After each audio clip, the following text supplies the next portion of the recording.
Alrighty, the heater box is completed.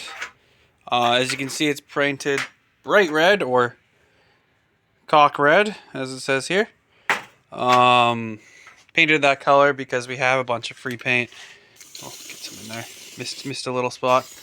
And there.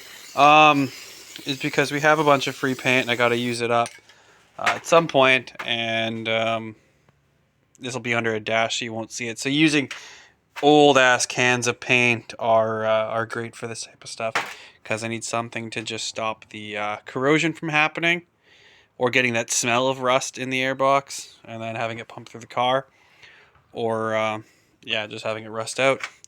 But yeah, that's the finalized design. As you can see, here's our intake in. I would have kind of wished it was more in the center here so it'd blow through more evenly, but I think we'll be fine.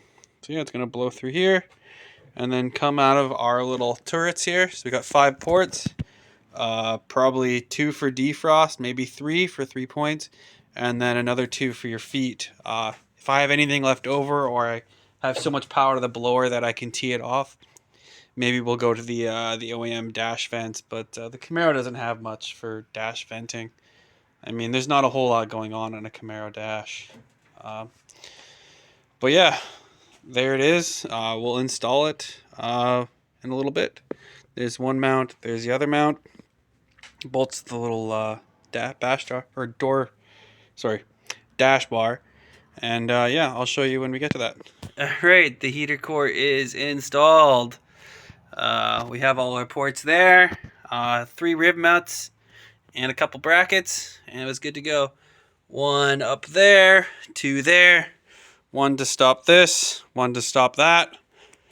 The one that stops this is 1/8, so it's a little bit thicker.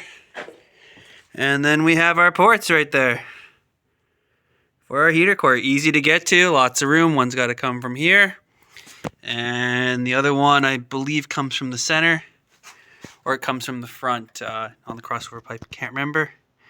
But yeah, they're in. We'll put some little grommet-y stuff there, and just to seal it off. Might even just use some more of that bath sealant. And there we go. Put a cover plate here, and we'll be good to go. So yeah, heater core complete. See you later.